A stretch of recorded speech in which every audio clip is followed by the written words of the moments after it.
સુરતા સાહેબ થી લાગી કોઈ મળે ધર્મના જ્ઞાની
પાણી ઉપર જોત જલે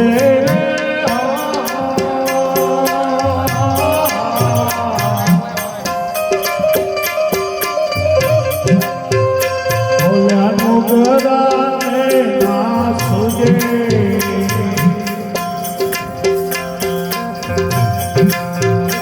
ઓલાનું ગરાને ના સુજે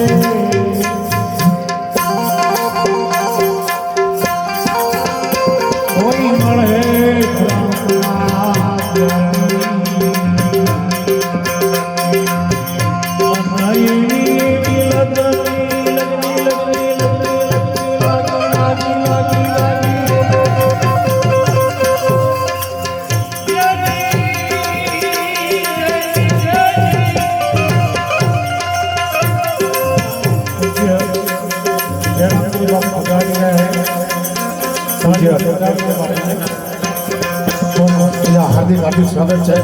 એક વાર જબરદસ્ત ત્યાં બોલજો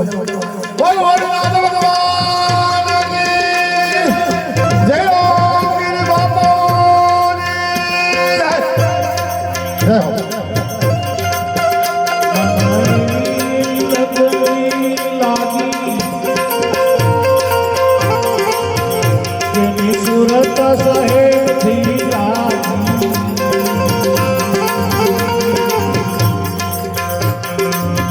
કોઈ મળે ધર્મના જ્ઞાની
ચર્ચામાં જે આજુબાજુ બેઠા છે તમામ ધર્મપ્રેમી જનતાને જણાવવાનું કે સ્ટેજની સામે આવી અને પોતપોતાનું સ્થાન કરી લે અને અહીંયા આ ભજન સત્સંગનો લાભો લેવા માટે સાથ સહકાર આપો. તો જે બેઠા છે તમામને વિનંતી અહીંયા સામે આવી પાથરણા પાથર્યા છે પોતપોતાનું સ્થાન ગ્રહણ કરી લ્યો.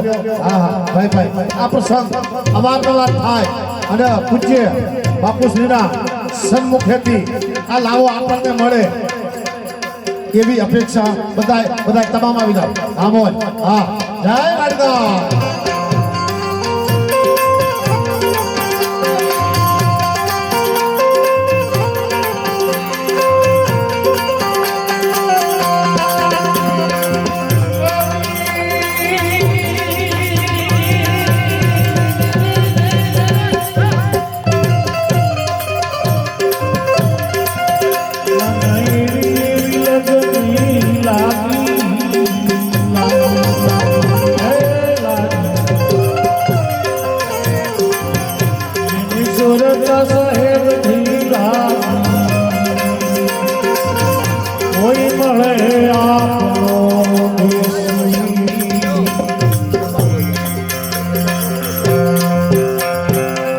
વાળનાથ ભગવાન કી વાળનાથ ભગવાન કી જય. સદગુરુ દેવ કી જય. સત્ય સનાતન ધર્મ કી જય. ઓમ નમઃ પાર્વતી પતય હર હર મહાદેવ.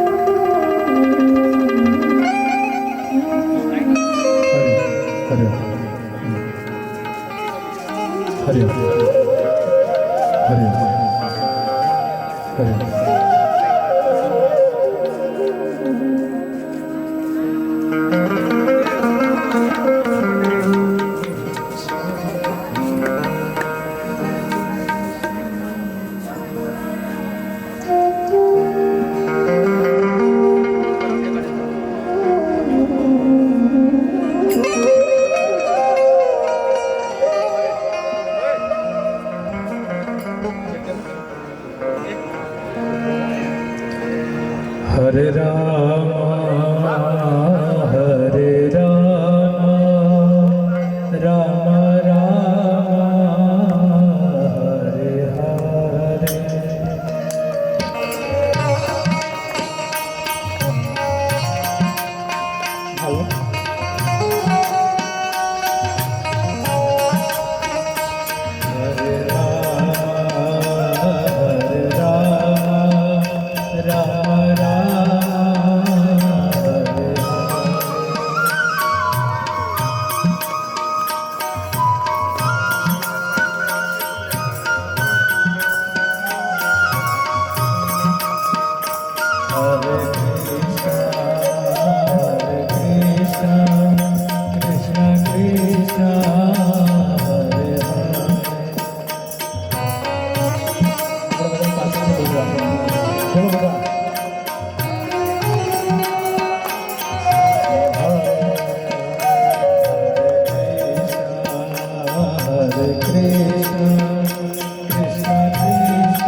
Hare Rama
આજનો આ પવિત્ર દિવસ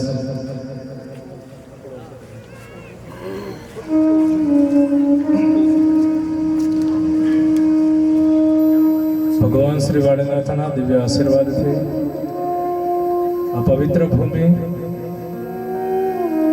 વાળીનાથ મહાદેવ મંદિર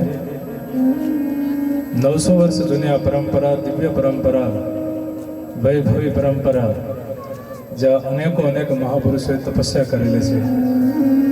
અને આ તપોભૂમિમાં આજના વૈશાખ સુદ પૂનમના દિવસે આ રાત્રિના સમયે ભગવાનના નામથી, પ્રભુના નામથી, ઈશ્વરના નામથી આપણે બધા આજે જાગરણ કરી રહ્યા છીએ.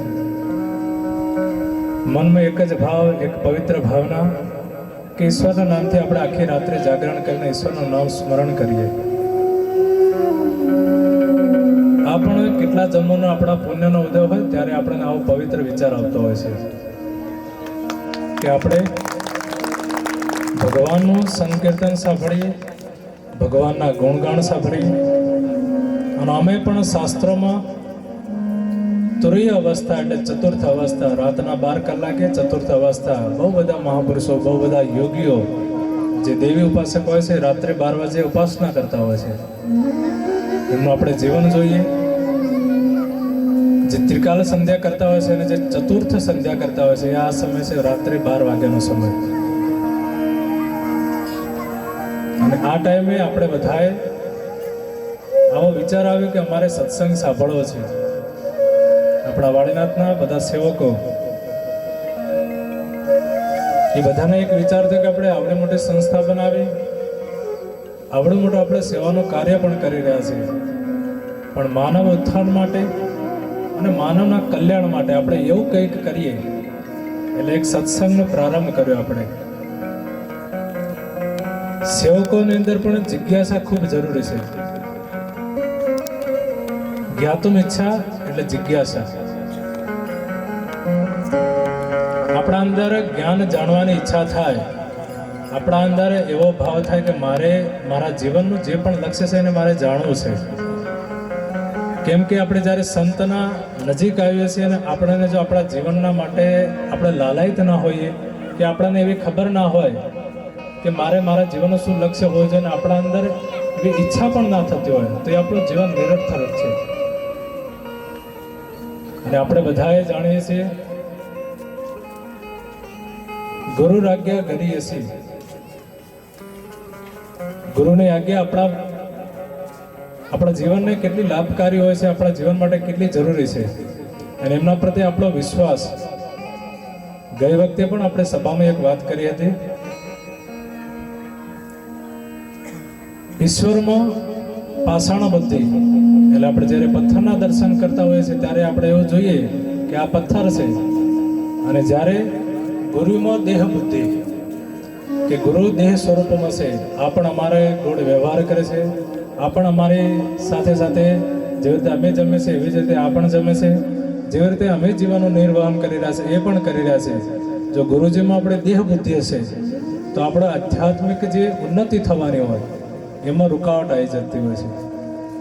એટલે ગુરુમાં દેહ બુદ્ધિ અને ઈશ્વરમાં પાષાણ બુદ્ધિ, ભગવાન વાળનાથ મહાદેવ અહીંયા બિરાજમાન છે.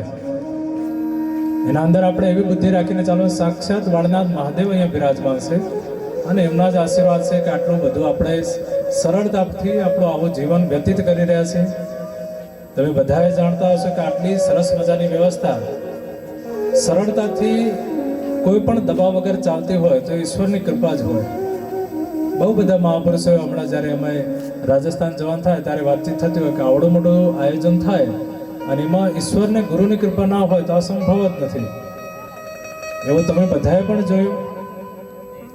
આપણા કાર્યક્રમમાં જ્યારે તમે જોઈ રહ્યા હતા કે બધી જ વ્યવસ્થા સરળતાથી સુગમતાથી કોઈને કોઈ પણ પ્રકારનું વ્યવધાન ના થાય એ રીતે ચાલી રહી છે. કેવી રીતે ચાલી રહી છે? ઈશ્વરની કૃપા, ઈશ્વરની દૃષ્ટિ, ઈશ્વર અહીંયા વિરાજમાન છે અને ઈશ્વરના આશીર્વાદ આપણા ઉપર હતા એટલે જ આ કાર્યક્રમ આપણે સરળતાથી કરી શકીએ. સાક્ષાત દેવ સ્વરૂપ, સાક્ષાત ઈષ્ટ સ્વરૂપ, ભાઈ જ ભગવાન, આપણે તેમને ભગવાન સ્વરૂપ માન્યા છે અને એમના જ આશીર્વાદ હતા. આટલા બધા જ કાર્યો આપણા સરળતાથી થયા, સુગમતાથી થયા.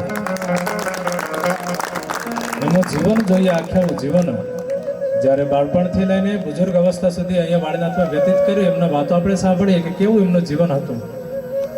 12 વર્ષની ઉંમરે એમને મહંત તરીકે વિરાજમાન કરવામાં આવ્યા. એટલે કેટલી નાની ઉંમર કહેવાય. 12 વર્ષની ઉંમરમાં આ બધો વ્યવહાર સંભાળવો, આમંત્રણમાં જવું, પોતાની ઉપાસના પણ કરવી, સાથે ને સાથે જે સેવક સમાજમાં જઈને જે પણ આમંત્રણના વ્યવહારો હોય છે એ બધા જ વ્યવહારોનું જ્ઞાન હોવું. એક પરફેક્ટ રીતે એમના જીવનમાં આપણે બધાએ જોઈએ છે કે એમનું જ્ઞાન કેટલું હતું. બધું જ વ્યવસ્થિત રીતે સંભાળવું કેવી રીતે, બધા જ વ્યવહારો કેવી રીતે સંભાળવા એ એમના જીવનથી આપણે શીખી શકીએ છીએ. આજે આપણે જ્યારે સંકીર્તન કર્યું ને એટલે આપણે વિચાર મનમાં થાય. એટલે એક પંક્તિ શાસ્ત્રમાં આવતી હોય છે અને શાસ્ત્રમાં પંક્તિ દ્વારા કહેવામાં આવે છે, યત ફલમ નાસ્તિ તપસા ન યોગે ન સમાધિના તત્ ફલમ લભતે સમ્યક કલો કેશવ કીર્તનાથ. આ કળીકાલમાં સૌથી મુખ્ય કેશવ એટલે ભગવાન કૃષ્ણ, ભગવાન વિષ્ણુ, ભગવાન મહાદેવ, માં ભગવતી, એમનું સંકીર્તન, એમના નામ જપ, એનો ખૂબ મહિમા છે. જે ફળ આપણને યજ્ઞાદિથી નથી મળતા,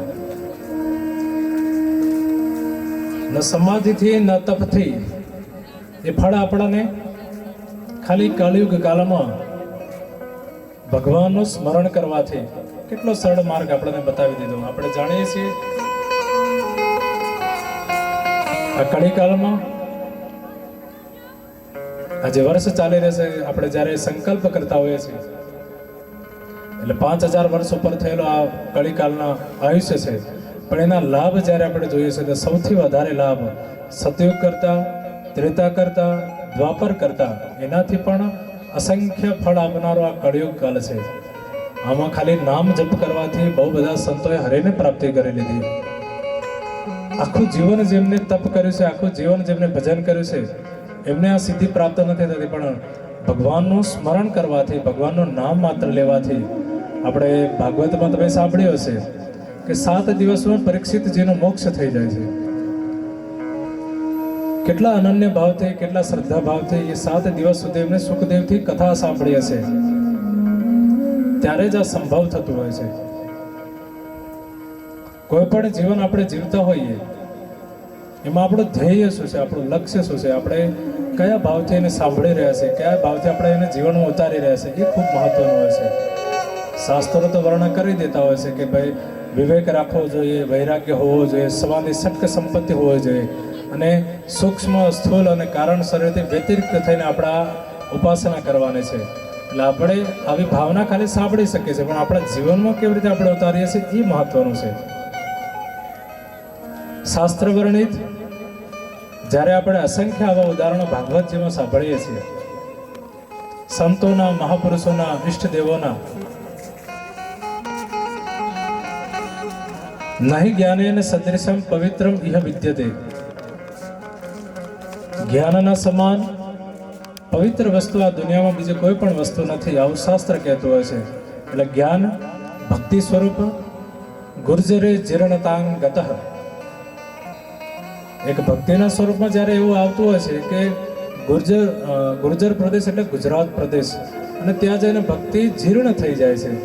એટલે મહાપુરુષો એનો એવો અર્થ લગાવી રહ્યા છે કે જીર્ણ એટલે પરિપક્વ થઈ ગઈ છે. એટલે ગુજરાતમાં આવીને ભક્તિ પરિપક્વ થઈ છે, એટલા માટે એને જીર્ણ કહેવામાં આવે છે. એટલે ગુજરાતનો જો આ પ્રદેશ છે એ ભક્તિવાળો પ્રદેશ, જ્ઞાનવાળો પ્રદેશ. ગામે ગામ આપણે જોતા હોય, ઉપાસક હોય, મંદિરો હોતા હોય છે, અલગ અલગ જગ્યાએ આપણે દર્શન કરવા જતા છે. ગામે ગામ જોતા છે એક મહાદેવનું મંદિર તો હોય જ છે. એટલે આ ભક્તિનો પ્રદેશ છે. વૃંદાવનમાં એક પંક્તિ કહેતા હોય છે કે ભક્તિ ભક્ત ભગવંત ગુરુ ચતુર નામ વપુ એક, ઇનકે પદ વંદન કિએ નાસત વિઘ્ન અનેક. કોઈ પણ પ્રકારના વિઘ્ન હોય ને, આમને યાદ કરવાથી આપણે જતા રહેતા હોય છે. ભક્તિ, ભક્ત, ભગવાન. અને એટલે જ આપણે ભગવાનનો પણ શાસ્ત્રમાં અર્થ કરેલો છે. ઐશ્વર્યસ્ય સમગ્રસ્ય ધર્મસ્ય યશસ શ્રિય જ્ઞાન વૈરાગ્ય. આ જેના પણ અંદર હોય એને આપણે ભગવાન કહી શકીએ. સમગ્ર ઐશ્વર્ય, સમગ્ર યશ, સમગ્ર શ્રી, સમગ્ર જ્ઞાન અને વૈરાગ્ય, આ જેના પણ જીવનમાં જોવા મળે એને ઈશ્વર સમજવાનો, ભગવાન સ્વરૂપ માનવાના.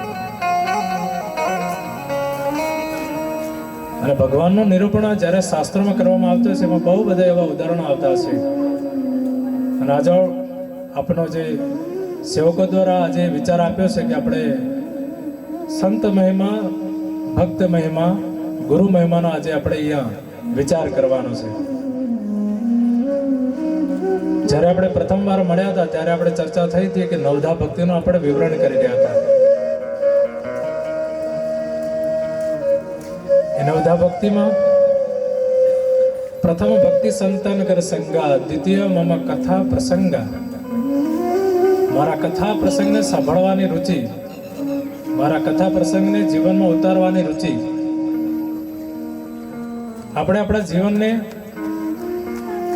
આ કથા પ્રસંગો સાંભળીને, સત્સંગ સાંભળીને એવી રીતે કરીને જ્યારે એમને સંતુષ્ટ થયો કે હવે હું સંન્યાસ માર્ગ જવા માટે તૈયાર છું, ત્યારે સંન્યાસ માર્ગમાં આવ્યા હતા. એમનું એક ઉદાહરણ આવે છે કે ખેજડી કરીને રાજસ્થાનમાં એક રાજા હતા, એનું સ્થાનનું નામ હતું ખેજડી. અને ત્યાં જ્યારે પણ વિવેકાનંદજી વિદેશ પ્રવાસ કરતા હોય છે ત્યારે એમને ત્યાંથી કપડાં પણ આપવામાં આવ્યા હતા. અને એમને સાથે ને સાથે ત્યાંથી ધન પણ આપવામાં આવ્યું હતું કે તમે જ્યારે ભારતનું નેતૃત્વ કરતા હોય, અહીંથી આપણે જ્યારે આખા વિશ્વના બધા વિદ્વાનો સંમેલિત થઈ રહ્યા છે શિકાગોની અંદર, ત્યારે ભારતનું પ્રતિનિધિત્વ સ્વામી વિવેકાનંદજી કરી રહ્યા હતા. અને એના પૂર્વમાં જ્યારે રાત્રિ સમયમાં નર્તકી દ્વારા નૃત્ય પેશ કરવામાં આવે છે, અને જ્યારે પણ એ પરંપરાઓ હતી કે રાજાઓ સામે આવું નૃત્ય ચાલતું હતું. અને રાજાના સ્વભાવ જે હતા એ રાજસી હતા, સત્વ, ગુણ અને તમ. આ ત્રણ આપણા જે ગુણો આપેલા છે એમાં જે ક્ષત્રિય ધર્મ છે એ રાજસાઈ હોય છે અને રાજસી પ્રકારનો હોય છે. ત્યાં નર્તકી જ્યારે નૃત્ય કરે છે અને એમને કહેવામાં આવે છે કે સ્વામી વિવેકાનંદજીને કે આપ પણ આ સભામાં પધારો. સ્વામી વિવેકાનંદજી પહેલાથી જ ખૂબ પ્રખર સંન્યાસી હતા અને ખૂબ મોટા ધ્યાનિષ્ઠ હતા. એમને એમના જીવનમાં એવું કંઈ પણ વસ્તુ કરી નથી જેને આપણે જોઈને કહી શકીએ કે આ એમના જીવનની ભૂલ હતી. એ ટાઈમે એમને એવું કીધેલું કે હું મારા જીવનને ખૂબ પવિત્ર બનાવીને માગવા રાખું છું, અને આ મારું જીવનનું લક્ષ્ય નથી, અને હું એક સંત છું, અને સંત કોઈ દિવસે નર્તકનું નૃત્ય જોવા ના આવી શકે. ત્યારે એ નર્તકી અંદર એક ભાવ પ્રકટ થાય છે, એના અંદર પણ એક સંસ્કારો જાગૃત હતા જ. એના પ્રારબ્ધ પ્રમાણે એ નર્તકીના રૂપમાં કે એના નાચ માટે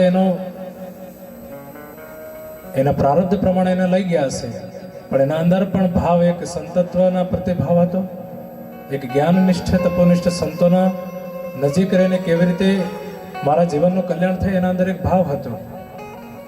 એને તરત જ એક ભજન ગાયું, પ્રભુ મોરે અવગુણ ચિત્ત ન ધર્યો, કે પ્રભુ મારા અવગુણ ચિત્ત ન ધર્યો. અને જ્યારે આ ભજન વિવેકાનંદજી સાંભળે છે ત્યારે ભાવાવેશમાં ભાવ પ્રગટ કરીને તરત જ એ સ્વભાવમાં આવે છે અને એમને આશીર્વાદ આપે છે. એટલે આપણે એક સંતના આશીર્વાદથી, એક સંતના જીવનને જોવાથી આપણા જીવનમાં અચાનક બદલાવ આવી જતા હોય છે. આપણામાં જે વ્યવહારો નહોતા, જે સદગુણો નહોતા, એ સંતોના નિકટ આવવાથી, સંતોના દર્શન કરવાથી એ આપણા અંદર આવી જતા હોય છે. જ્યારે સ્વામી વિવેકાનંદજી વિદેશમાં જાય છે ત્યારે પણ એક એમને ત્યાંના એક માતાજી, એક સ્ત્રી એમને આગ્રહ કરીને એમને કહે છે કે તમે મારા પતિ બનો ને હું તમારા જેવો એક પુત્ર ઉત્પન્ન કરવા માંગુ છું. આવો વિદ્વાન પુત્ર, આવો તેજસ્વી પુત્ર, આવો ઓજસ્વાન પુત્ર મારે ઉત્પન્ન કરવો છે. ત્યારે સ્વામી વિવેકાનંદજીના બોલ હતા કે એટલું બધું કેમ કરવું છે, તમે જ મને પુત્ર માની લો, હું જ આપનો પુત્ર એવો તેજસ્વી. અને આવા ઓજસ્વી ને તેજસ્વી સંત હતા એ. અને આવા જ સંતોના ઉદાહરણ અનેક આવેલા છે. આપણે દિવ્ય પરંપરાની વાત કરીએ, જ્યારે પણ એક મંત્ર, એક શ્લોક ગાતા હતા કે બ્રહ્માનંદમ પરમ સુખદમ કેવલમ જ્ઞાન મૂર્તિ દ્વંદ્વાતીતમ ગગન સદૃશમ તત્વમસ્યાદિ લક્ષ્યમ એકમ નિત્યમ વિમલમચલમ સર્વધિ સાક્ષીભૂતમ ભાવાતીતમ ત્રિગુણરેતમ સદગુરુતમ નમામિ. એમને પણ આ ગુરુ પરંપરા, એમને પણ એમના ગુરુ પર ખૂબ નિષ્ઠા હતી. આખું જીવને એકનિષ્ઠ થઈને ગુરુનું સ્મરણ કર્યું છે, પ્રભુનું સ્મરણ કર્યું છે. આપણે વર્તમાન સમયમાં એવું માની શકીએ છીએ કે સ્વામી વિરમગીરીજી મહારાજ આજના સ્થાપક જ્યારે અહીંયા આવ્યા હતા ત્યારે એમને 300 વર્ષ સુધી અહીં તપસ્યા કરેલી. વર્તમાન સમયમાં આપણે એવું કહી શકીએ છીએ કે આ સંભવ નથી, પણ એ ટાઈમે એવા યોગિકો હતા, એવા યોગી જીવન જીવનારા હતા. બહુ બધા યોગી અત્યારે પણ વર્તમાનમાં પણ આપણે પહાડોમાં જોઈએ છીએ, વર્ષોથી તપસ્યા કરતા હોય છે. એવું જ તપોમય જીવન સ્વામી વિરમગીરીજી મહારાજ આદ્ય સ્થાપક અહીંયા જ્યારે જીવતા હતા,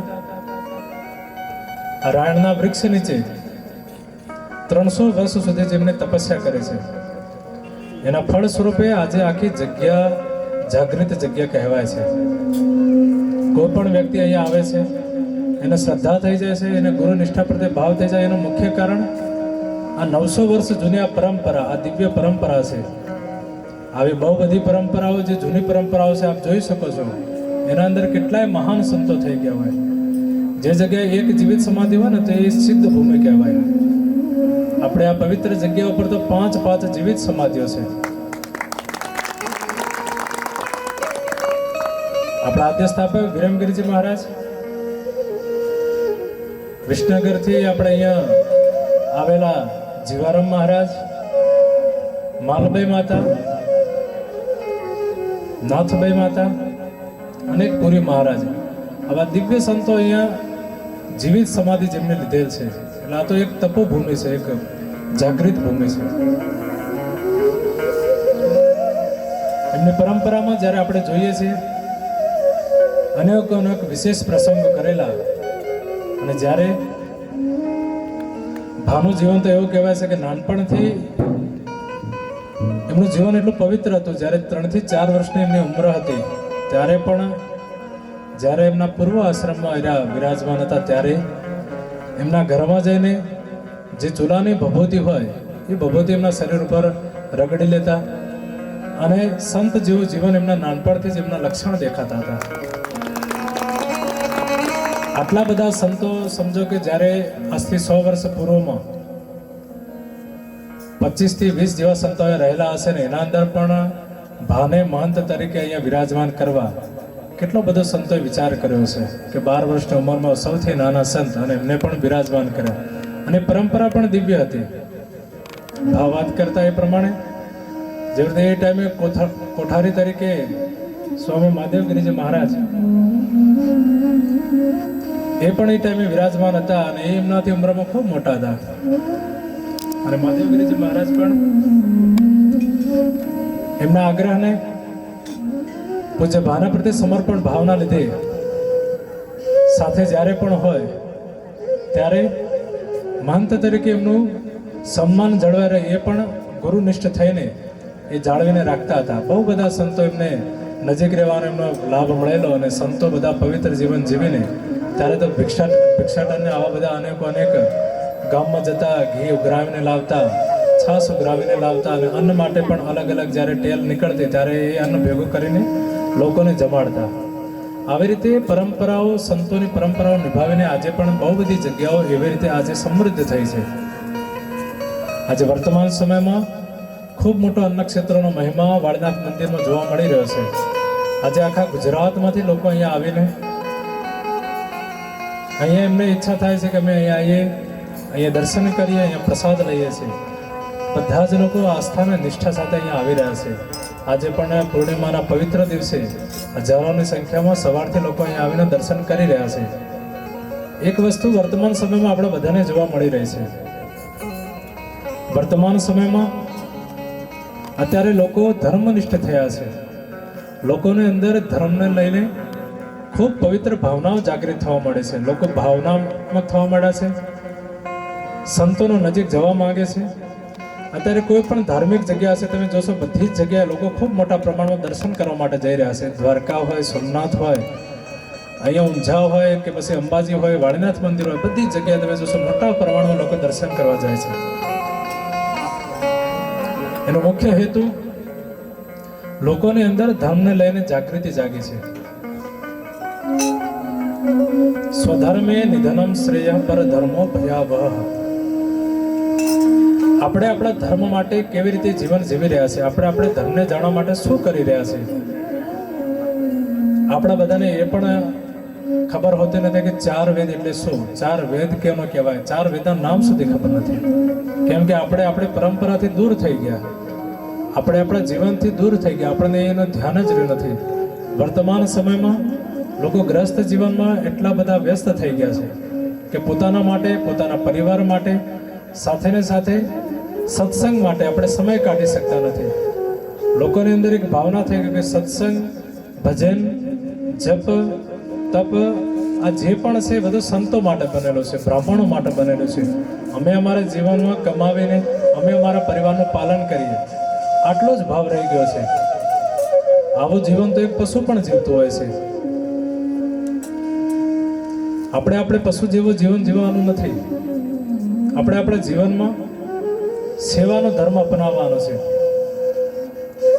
અત્યારે વર્તમાન સમયમાં 2-3 અમારા એના યુવાન છે અને ખૂબ નાની ઉંમરે અમિતભાઈ છે, બિપિનભાઈ છે, આ 2-3 સેવકો હમણાં અલગ અલગ ગામે જઈને લોકોને જાગૃત કર્યા છે કે રોજ આપણા વાળીનાથમાં મોટી સંખ્યામાં એ લોકો આવી રહ્યા છે. તો એમના સેવા માટે, એમને જવાડવા માટે, આપણે બધા સેવા માટે એક ગામને એક સમયની ડ્યુટી આપીને બધા જ લોકો સહર્ષ સ્વીકારીને આજે અલગ અલગ ગામમાં આપણે જોઈ શકીએ છીએ ખૂબ મોટા પ્રમાણમાં આવતા હોય છે લોકો. હમણાં જે લોકોને ભાવના કેટલી છે કે વાળનાથ મંદિરથી આદેશ આવ્યો છે અમારે આવવું પડશે. હમણાં કાલે જે સુરજપુરાના લોકો આવેલા હતા લગભગ 40 થી 50 લોકો સેવા માટે ખાલી આવી ગયા. એટલે એમને એવી ભાવના થઈ કે વાળનાથ મંદિરથી આદેશ આવ્યો છે અમારે આવવું જ પડશે. અલગ અલગ જગ્યાથી લોકો સેવા કરવા માટે આવી રહ્યા છે. અને આ ભાવના જાગૃત થવી ઉત્તર ગુજરાતમાં ખૂબ મહત્વનું છે. ઉત્તર ગુજરાતમાં આપણે આવડું મોટું અન્નક્ષેત્ર બહુ ઓછા જોતા હશું. અને ઉત્તર ગુજરાતની જે પરંપરા રહેલી છે, તમે જ્યારે સૌરાષ્ટ્રમાં જાઓ, કચ્છમાં જાઓ ત્યારે તમે જોતા હશો ત્યાં લોકોની અંદર ખૂબ સારો ભાવ છે. લોકો શ્રદ્ધા અને વિશ્વાસ સાથે ત્યાં ખૂબ બધા જ પ્રકારની સેવા કરતા, વાસણ ધોવાથી લઈને રૂમ સફાઈથી લઈને મંદિર સફાઈથી લઈને બધી સફાઈઓ કરતા હોય છે. એના અંદર એમની ખૂબ મોટા પ્રમાણમાં ભાવના રહેલી છે. ઉત્તર ગુજરાતની અંદર પણ ખૂબ મોટા પ્રમાણમાં રહેલી છે, પણ લોકોની અંદર જાગૃત કરવાની જરૂર હતી. અને અત્યારે અલગ અલગ ગામમાંથી લોકો રોજ આવીને સેવા આપી રહ્યા છે. આ પણ ખૂબ મહત્વનું છે.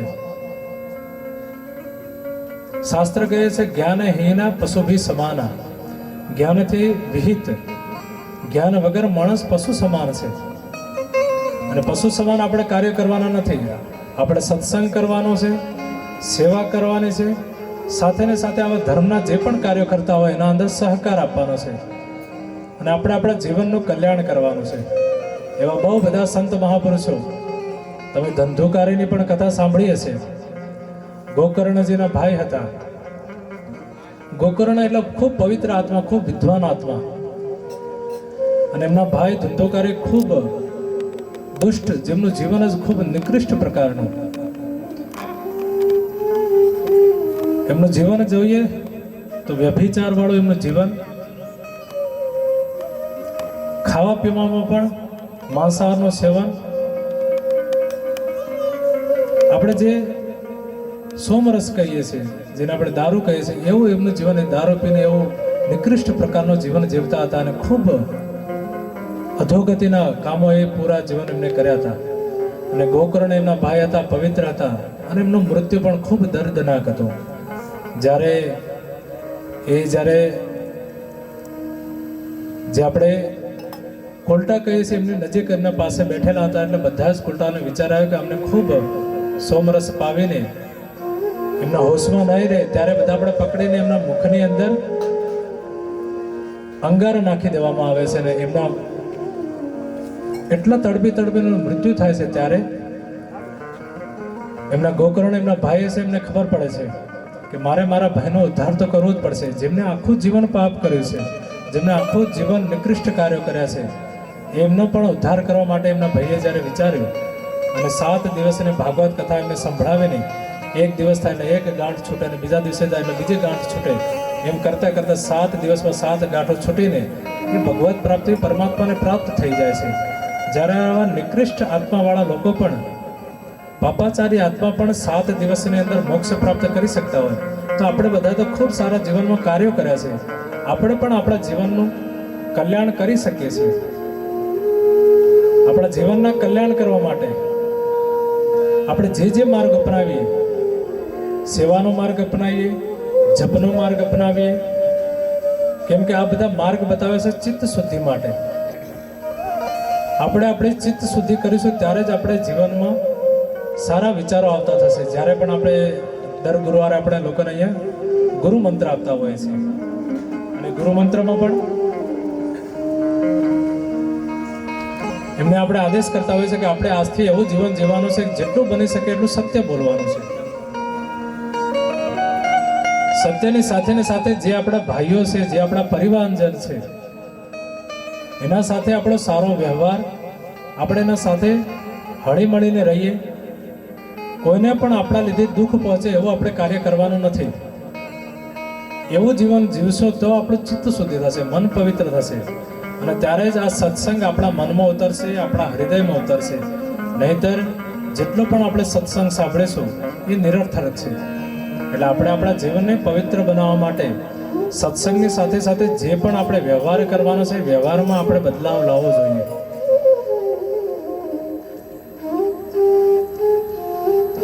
એક સંત હતા, બહુ પવિત્ર સંત. એમનું જીવન ખૂબ પવિત્ર હતું. એમના જીવનમાં કોઈ પણ પ્રકારના દાગ નહોતા અને એમને ખૂબ સરળતાથી જીવન જીવી રહ્યા હતા. અને જ્યારે એક સામે એક દૃષ્ટાંત આપણે મૂકીએ છીએ, ત્યારે નારદજી જ્યારે વિચરણ કરતા કરતા એક ગામમાં આવે છે અને ગામમાં એક સ્ત્રીને જોવે છે, અને સ્ત્રીને એ નારદજીની સેવા કરતા કરતા એમને કહેવામાં આવે છે કે નારદજી, હું મારા જીવનમાં પુત્ર સુખ થઈ શકશે કે નહીં થઈ શકશે, આપ મને બતાવો. હું મારા જીવનને પવિત્ર ને સાથે પુત્રમય બનાવવા માંગુ છું. ત્યારે નારદજી જોઈને કહે છે કે આપણા જીવનમાં તો પુત્ર સુખ છે જ નહીં. ત્યારે એમને દુઃખ થાય છે. પણ જ્યારે નારદજી પાછા ફરે છે ત્યારે ફરીથી એમને લગભગ 2-4 વર્ષ થોડા સમય વીતવા પછી ફરીથી એ માતાને સ્ત્રીને મળવા જાય છે ત્યારે ત્યાં જઈને જોવે છે કે ત્યાં એમને જોયું તો લગભગ 2 થી 4 સંતાનો એમના હતા. એટલે એમને આશ્ચર્ય થયું કે આ કેવી રીતે સંભવ થયું. ત્યારે જોવે છે અને એમને માતાને પૂછે છે કે એક સંત હતા, બહુ તપસ્વી સંત, અને એમના આશીર્વાદ મને મળ્યા, એક ફકીર સંત, અને મારા પુત્ર પ્રાપ્તિ થઈ છે. એટલે જેમના જીવનમાં પુત્ર પ્રાપ્તિ માટે કોઈ પણ યોગ નહોતો, એમને પણ સંતના આશીર્વાદથી પુત્ર પ્રાપ્તિ થાય છે.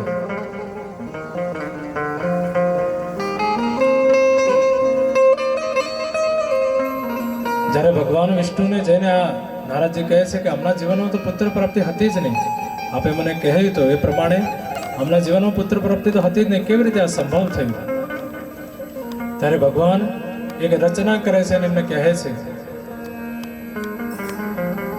કે મારે શરીરમાં ખૂબ પીડ ઉપડે છે અને મને કોઈનો કળેજો આને મળે ને તો મને સંતોષ થશે.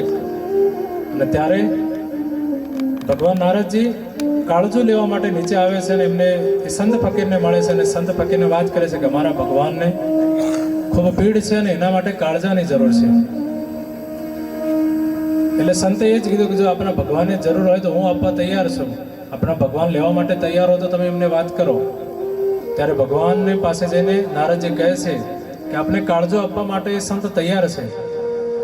એટલે ભગવાન વિષ્ણુ નારદજીને કહે છે કે એ ભાવ આપણા અંદર પણ પ્રગટ થઈ શકતો હતો, આપ પણ મને કાળજો આપી શકતા હતા, પણ એ ભાવ એ સંતની અંદર હતો. એટલે સંત એ ચમત્કારી છે, સંત મહાપુરુષ છે, અને એમના આવા સંતો જ્યારે હોય, એમના આશીર્વાદ મળે એટલે કોઈ પણ વસ્તુ સંભવ થઈ શકે છે. એ પ્રારબ્ધ પણ બદલી શકતા હોય છે.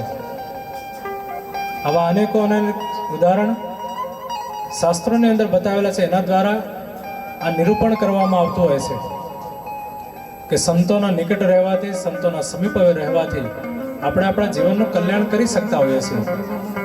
આપણો ભાવ ખાલી પવિત્ર હોવો જોઈએ, અને એવો પવિત્ર ભાવ આ પરંપરાને આપણે જોયો કે વિરમગીરીજી મહારાજથી લઈને પૂજ્ય ભા સુધી આવી દિવ્ય પરંપરા રહી. 13 ગાદી મહંત તરીકે આ પરંપરામાં આવ્યા. અને કોઈક દિવસે મને આશ્ચર્ય થાય કે અમે અમારા જીવનમાં આવડી સંસ્થા, આવી તપોમય સંસ્થા, અને સંસ્થાની અંદર સંત બનવાનો લાભ મળે એ પણ કેટલું પુણ્ય છે ત્યારે. કેમ કે આવી પવિત્ર સંસ્થા, આવા મહાન સંતો, દિવ્ય સંતો, એટલે અમારું સદભાગ્ય સમજીએ છીએ કે આવી પવિત્ર સંસ્થા અને એમને આશીર્વાદ એકદમ સામાન્ય જીવન જીવનારા, એકદમ વિદ્યાર્થી જીવનથી લઈને કોઈ પણ પ્રકારનું જ્ઞાન નહીં, કોઈ પણ પ્રકારનો બોધ નહીં, અને એમના જીવનમાં આવ્યા પછી, એમનું જીવન જોયા પછી જે પણ થોડી પ્રગતિ કરી કે થોડું પણ સંત જીવન આવ્યું એ એમના આશીર્વાદથી આવ્યું. અને સંત જીવનમાં ખૂબ મહત્વનું એ છે કે તમે તમારા જીવનને કેટલું પવિત્ર બનાવીને રાખો છો, તમે તમારા જીવનમાં કેવા વિચારો લાવો છો. સંત જીવનમાં પવિત્રતા ખૂબ જરૂરી છે. અને એના માટે એ તમે વૃંદાવનના સંતોને સાંભળો, ઋષિકેશના સંતોને સાંભળો.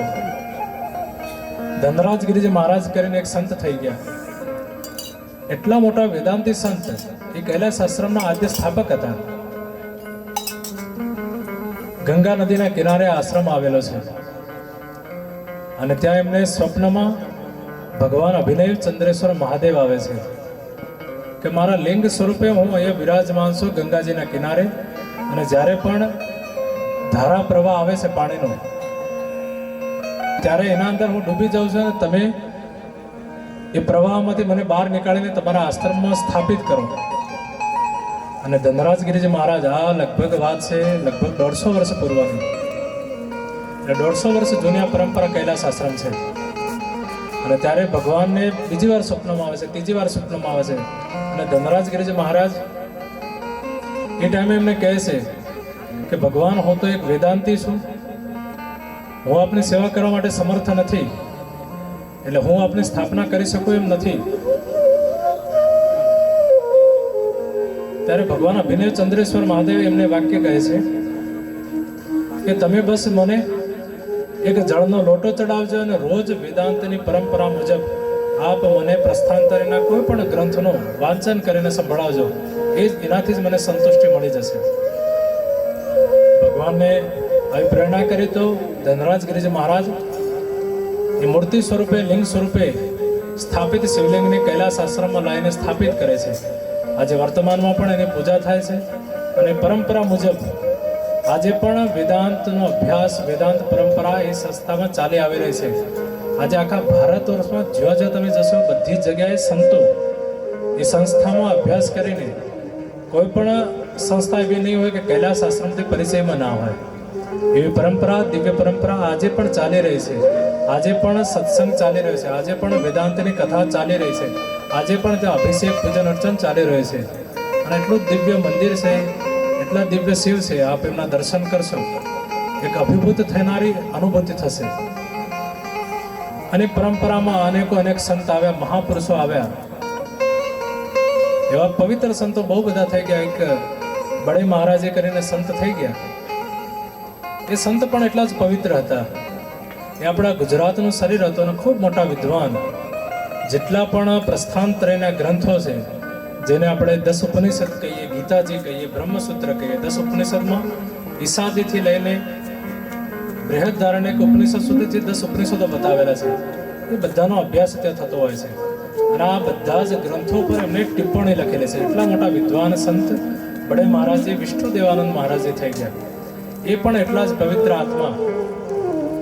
એમને પણ એ પરંપરા જાળવીને આજે જ્યારે એકાદશ પીઠાધીશ્વર તરીકે તે દિવ્યાનંદજી મહારાજ કરીને ખૂબ મોટા મંડલેશ્વર જે દ્વાદશ આચાર્ય, ષડદર્શન આચાર્ય તો હોય છે, પણ આ તો દ્વાદશ દર્શનોના આચાર્ય છે. એવા વિદ્વાન સંતો એ ભૂમિ પર, એ તપસ્યાવાળી ભૂમિ પર થતા હોય છે.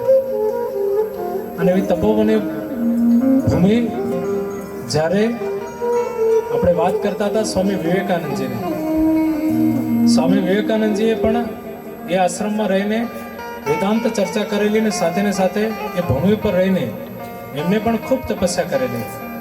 ત્યાં એક ચંદ્રેશ્વર મહાદેવ કરીને મંદિર છે, ત્યાં એક ગુફા હતી, ગુફાની અંદર ઉપાસના કરતા.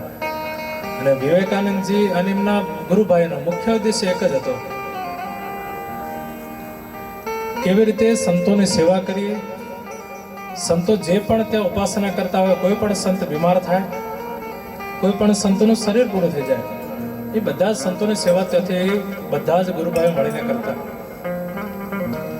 સ્વામી વિવેકાનંદજીનું આપણે જીવન જોઈએ ને તો બધા જ પ્રકારનું એમના જીવનમાં હતો. સેવાથી લઈને, જ્ઞાનથી લઈને બધો જ એમના જીવનમાં હતો. અને એમના જીવનમાં એમને બધા જ ચારે આશ્રમોમાં, કૈલાસ આશ્રમમાં એવું કહેવામાં આવતું કે છોટે મહારાજ જે હતા કે ચારે વર્ણ આશ્રમમાં થઈને એના ભિક્ષા ગ્રહણ કરતા. એટલે સંતના જીવનમાં કોઈ પણ પ્રકારનો ભેદ તો હોવો જ ના જોઈએ.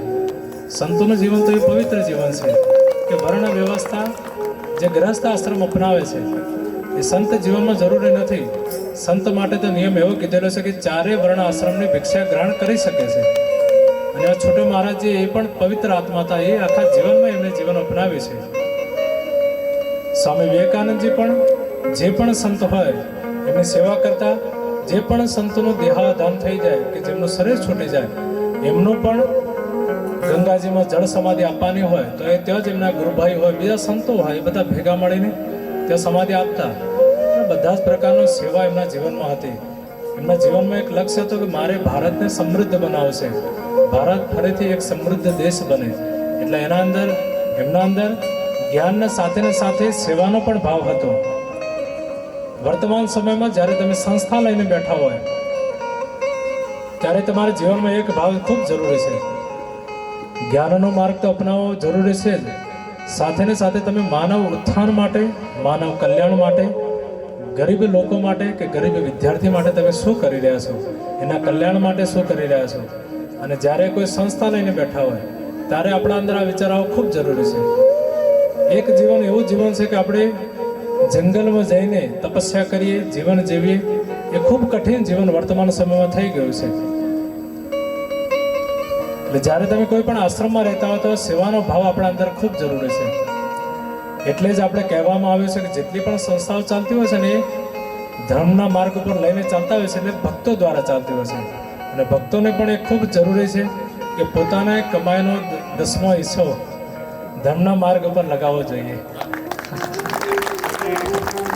એ એટલા માટે જરૂરી છે કે આનાથી માનવ ઉત્થાનના કાર્યો થવા જોઈએ. પણ એ પણ ખૂબ જરૂરી છે કે આપણો જે પૈસો છે, આપણે જે પણ, અને સંસ્થામાં આપવું કોઈ જરૂરી નથી. તમે તમારા ગામમાં પણ કામ કરી શકો છો, તમે તમારા પરિવારમાં કોઈ ગરીબ હોય એના માટે પણ કામ કરી શકો છો. તમારી જે પણ શ્રદ્ધા હોય, તમારે જે પણ તમારે થતું હોય કે હું આ જગ્યાએ સેવા આપી શકું છું, એ બધી જગ્યાએ સેવા આપવી જોઈએ.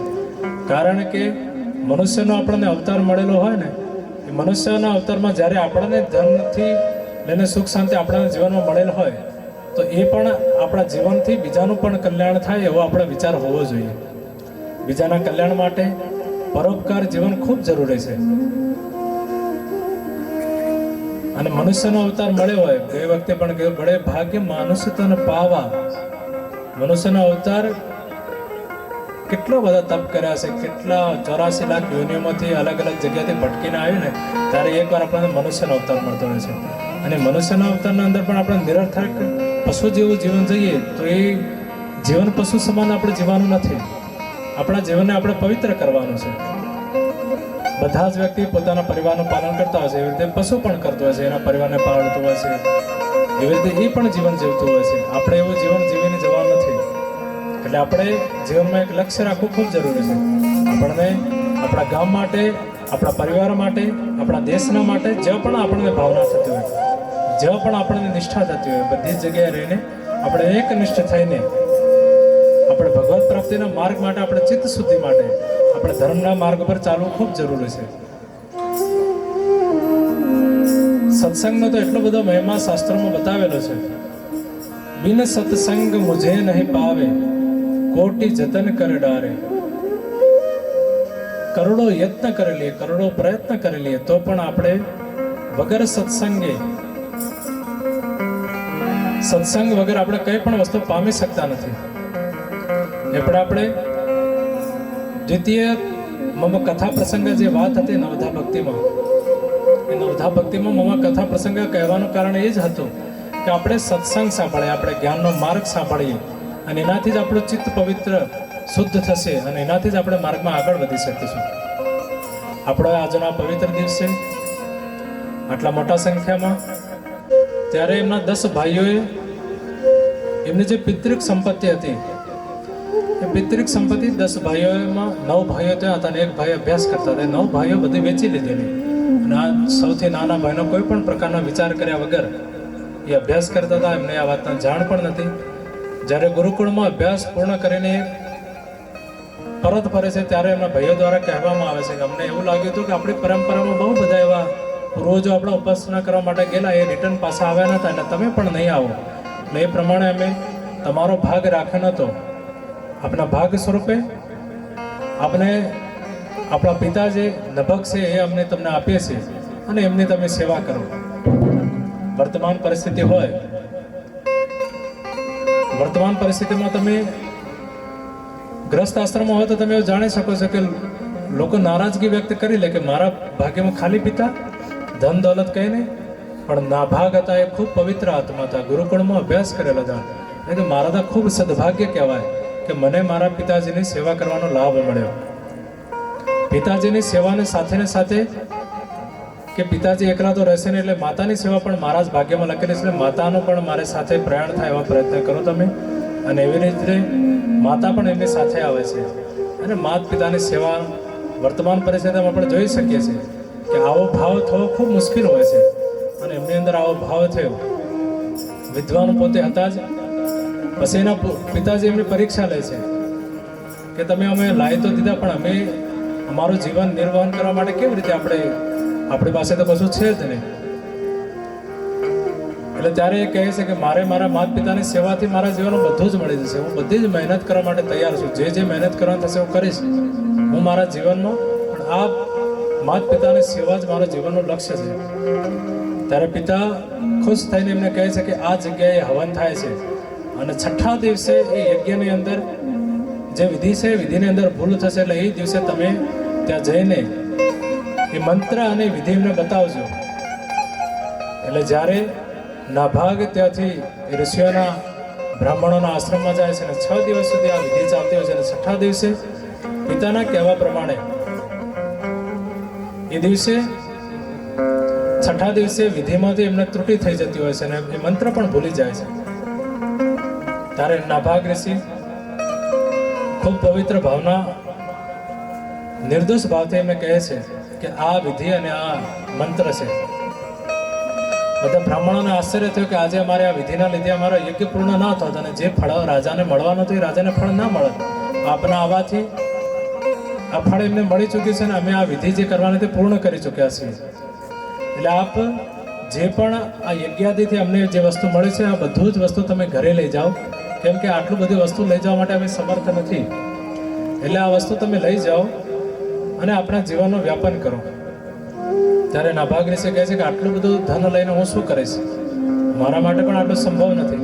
પણ જ્યારે ઋષિઓ કહે છે કે તમારો અધિકાર છે તમે લો, ત્યારે નાભાગ ઋષિ કહે છે હું ક્ષત્રિય છું અને આપ બ્રાહ્મણ છો અને બ્રાહ્મણ તો કેવી રીતે લઈ શકો છો. ત્યારે કહે છે કે આપ ક્ષત્રિય છો પણ આપ વિદ્વાન છો અને જે હેતુથી આપ આવ્યા હતા એ હેતુ આપ ના આવ્યા તો આ પરિપૂર્ણ થવાનો જ ન હતો. આપના આવવાથી આ હેતુ મારો પરિપૂર્ણ થયો છે. એટલે આપણે આ મારી જે ભેટ છે એ સ્વીકાર કરવી જ પડશે અને એ ભેટ સ્વીકાર કરે છે. અને ત્યારે એક કંબળ ધારી એક પુરુષ એમને સામે દેખાય છે અને એ કહે છે કે તમે આ ધન દોલત આ જે પણ વસ્તુ લઈ જશો એના અધિકારી નથી. તમને એવું લાગતું તો તમે તમારા પિતાજીને પૂછીને આવો. તો નાભાગ ઋષિ નાભાગ એ ત્યારે જાય છે ને ત્યાં એમના પિતાજી નભગને પૂછે છે કે મારે આ દક્ષિણા ગ્રહણ કરવી જોઈએ કે નહીં. કે એક જે કાળા વસ્ત્ર ધારણ કરેલા પુરુષ આવીને મને આવી રીતે ના પાડતા હતા. ત્યારે નભગ રાજા કહે છે કે જે કાળા વસ્ત્ર ધારણ કરનાર હશે ભગવાન શિવ હશે, ભગવાન મહાદેવ હશે. કારણ કે યજ્ઞમાં જે ભાગ છે એનો અધિકાર તો ખાલી રુદ્રને જ હોય છે. રુદ્ર સિવાય કોઈને અધિકાર હોતો નથી. એટલે ભાગ માગતો હોય તો રુદ્ર છે. એટલે જો એ રુદ્ર હોય તો તમે એના દર્શન કરીને એમને આપી શકો છો. અને ત્યારે જઈને એમને વાત કરે છે કે આપ રુદ્ર છો ને રુદ્રનો તો અધિકાર છે, તમે લઈ શકો છો. અને ત્યારે ભગવાન પ્રસન્ન થઈને એમને બીજે પણ ધન દોલત આપે છે અને એમને કહે છે કે તમે જે પ્રકારના તમારે માત પિતા પ્રત્યે તમારી શ્રદ્ધા છે, તમને આના પ્રત્યે મોહ નથી. એટલે ખુશ થઈને આપણે આ પવિત્ર પરંપરાની અંદર એક અંબરીશ ઋષિ પણ આવશે આપણા પુત્ર સ્વરૂપે. એ પણ ખૂબ મહાન થશે અને એમની પણ કથા ખૂબ મોટી છે. એ આપણે આગલી ટાઈમે લેશું અને એ કથા પણ ખૂબ પવિત્ર કરનારી છે. અંબરીશ ઋષિ એટલે તો ઋષિઓને પણ શ્રાપ આપી દીધેલો હતો અને એમના એટલા પવિત્ર આત્મા હતા કે એમનું જીવન ખૂબ પવિત્ર થઈ ગયેલું હતું. અને પવિત્ર આત્મા અંબરીશ ઋષિની કથા પણ આપણે સાંભળીશું. આપણે આપણા જીવનમાં માતા પિતા ગુરુ જે પણ આપણા વડીલ છે એમની સેવા ખૂબ મહત્વની છે. વર્તમાન સમયમાં લોકોની ભાવનાઓ બદલતી જાય છે, લોકોની અંદર ભાવનાઓ ઓછી થતી જાય છે. આ જીવનનું એક લક્ષ્ય છે. જીવન સમજો કે તમે તમારા માતા પિતામાં પણ પરમાત્માના દર્શન કરી શકો છો. તમે વિઠ્ઠલ ભગવાન માટે પણ સાંભળ્યો છે. વિઠ્ઠલનો અવતાર જ્યારે એમના સામે આવે છે ત્યારે પણ હું મારે માતા પિતાની સેવા કરું છું. એટલે ભગવાન વિઠ્ઠલને કહે છે કે તમે આ ઈંટ ઉપર ઊભા રહી જાઓ, પછી હું આપણે મળીશ. હું મારે માતા પિતાની સેવામાં વ્યસ્ત છું. એટલે આવા મહાન પુરુષો, આ મહાન આત્માઓ આપણી પરંપરામાં થયેલા છે.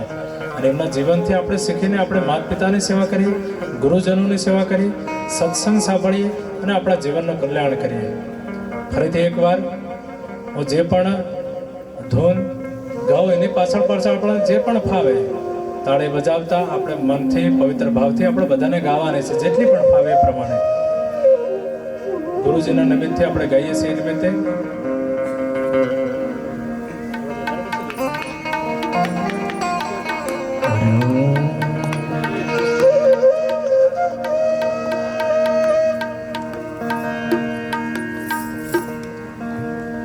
गुरुदेव तुम्हारी जय जय हो।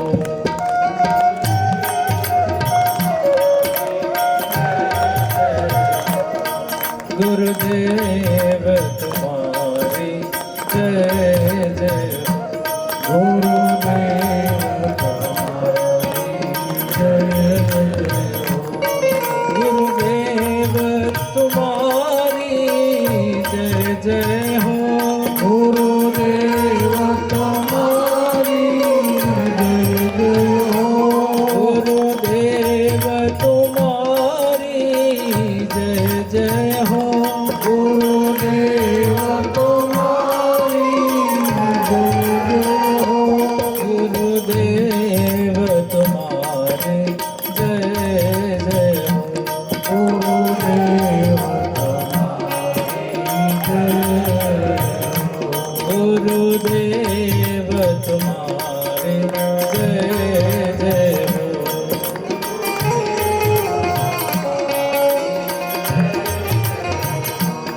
વાળીનાથ તુમારી જય જય હો વાળીનાથ તુમારી જય જય હો વાળીનાથ તુમારી જય જય હો વાળીનાથ તુમારી જય જય હો વાળીનાથ તુમારી જય જય હો વાળીનાથ તુમારી જય જય હો એક કાલ તમારી જય જય હો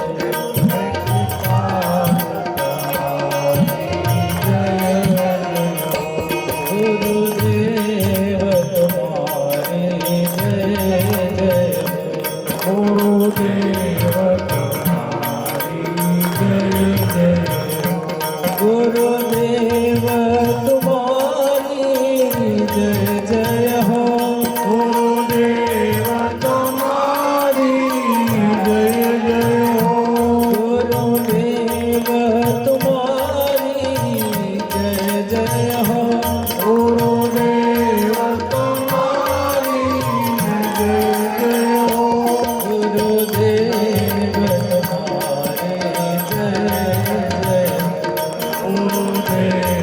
તમારી જય જય ગુરુદેવ તમારી જય જય હો વાળીનાથ તમારી જય જય હો વાળીનાથ તમારી જય જય હો વાળીનાથ તમારી જય જય હો વાળીનાથ તમારી જય જય હો વાળીનાથ તમારે જય જય હો ભોલેનાથ તમારી જય જય હો હરે રામ હરે રામ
સદગુરુદેવ ભગવાન કી જય વડનાથ મહાદેવ કી જય. ઓમ નમઃ પાર્વતી પતયે.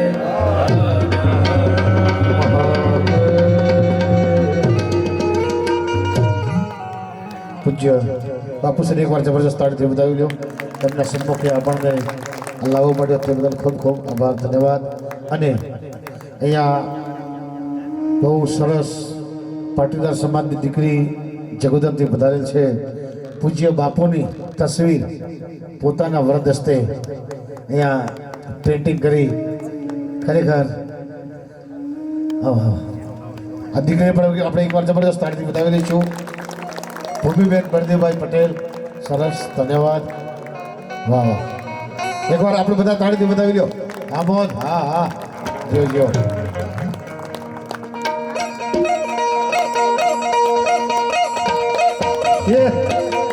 વાણીનાથ, જય વાણીનાથ. આહા, એ વાત આશીર્વાદ.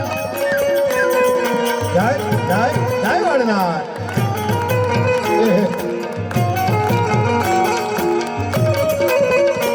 સરસ,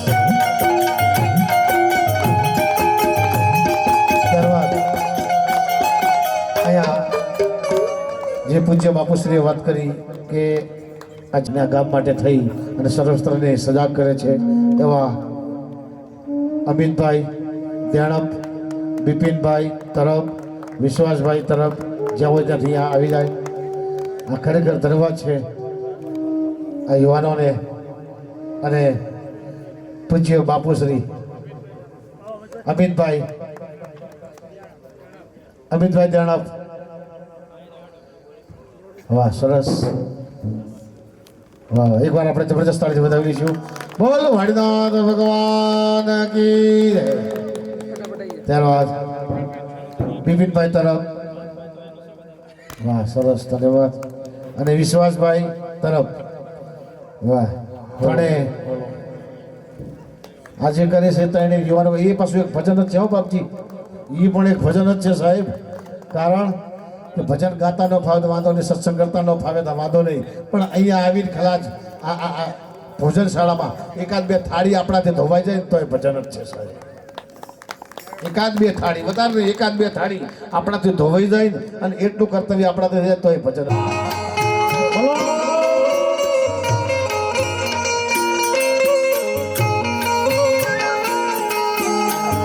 નારાયણ નામની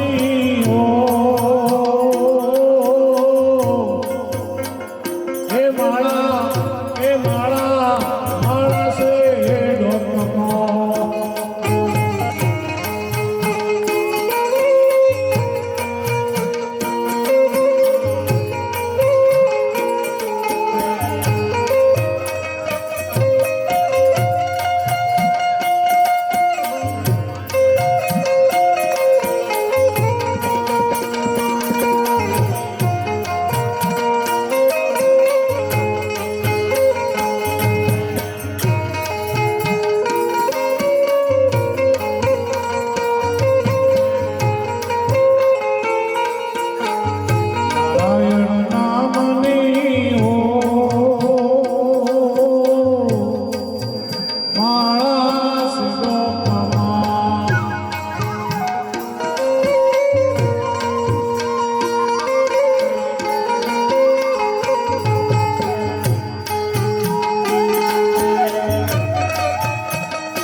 पर विधि में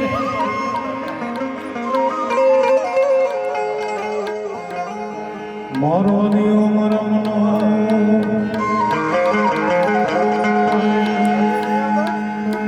तो सबूतर गियो जय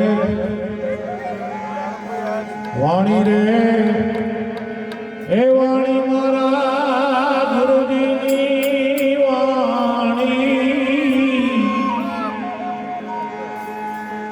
વાણી રે એ વાણી મારા ગુરુજીની વાણી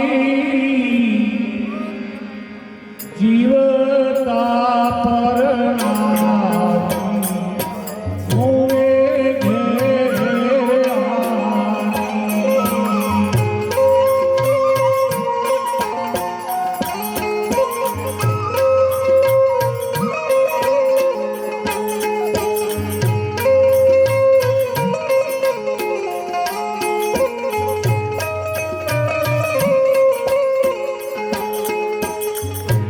ઘેરે વાણી મારા ગુરુજીની વાણી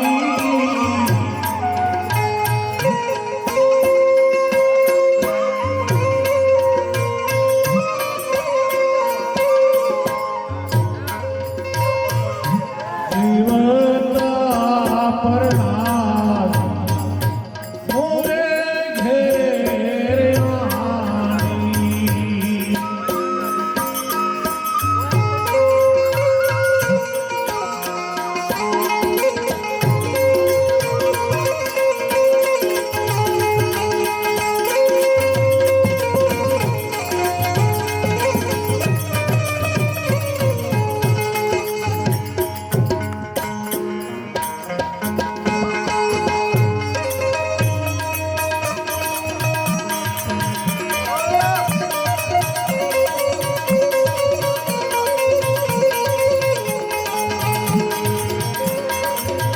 અને કે મારી સૈયર રે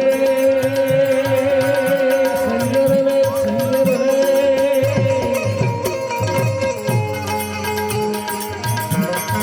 આવતા સંતોના જો વારણા રે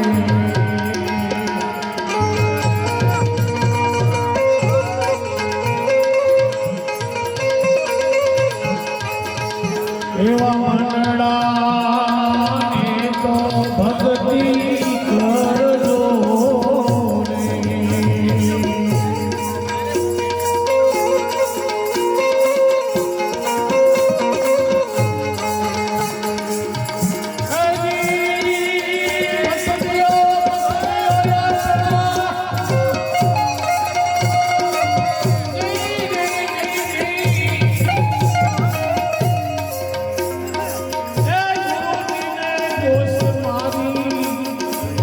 સૈયદ રે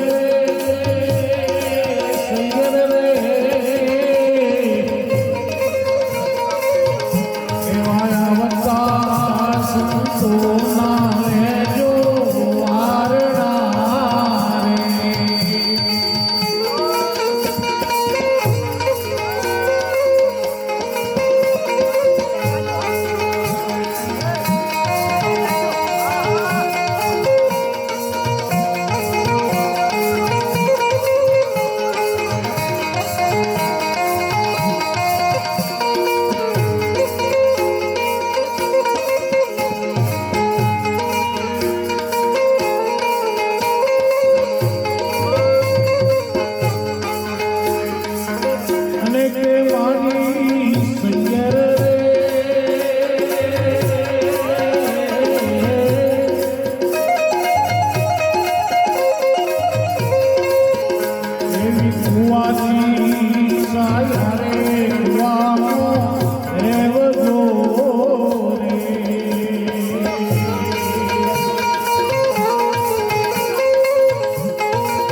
અને કે મારી સૈયર રે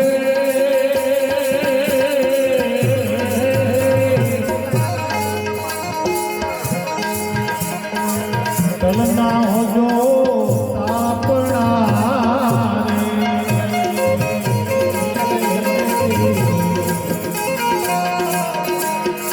એવા તલના રે હોજો તાપણા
રે કે મારી સૈયર રે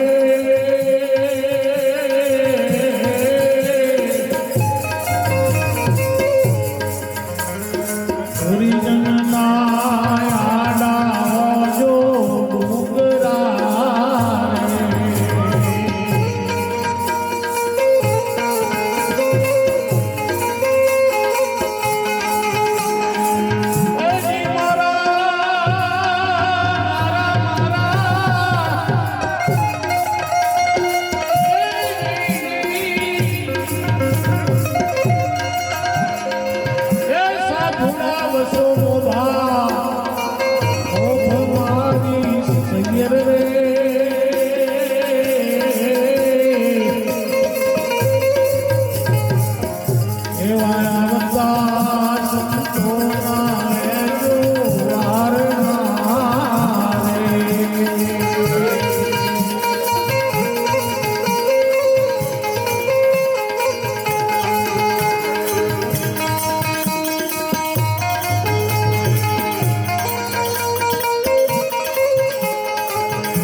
કે મારી સૈયર રે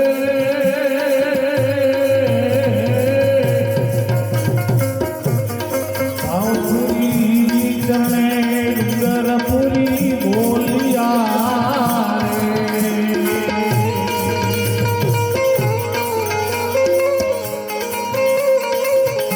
એવા ભાવપુરી ચરણે ડુંગરપુરી બોલિયા રે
ચાલો પરાણિયા હરિ ભજનમાં ઓળખા જગમાં જીવણાજી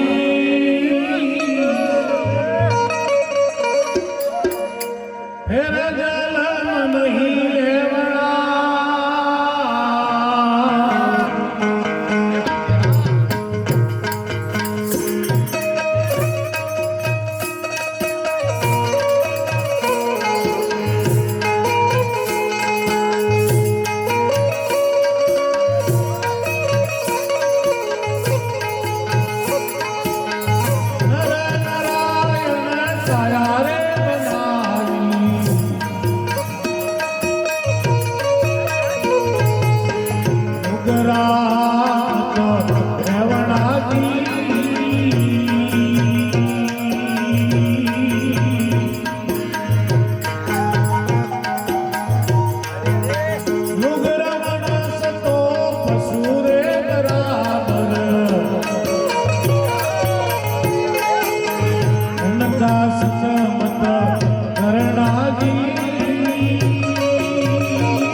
અગ્નિ સ્વરૂપ થઈ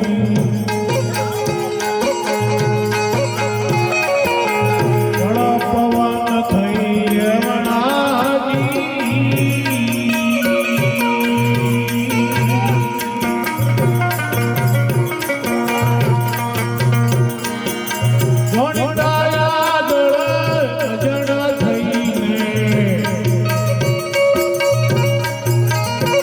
થોડી વસ્તુ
નથી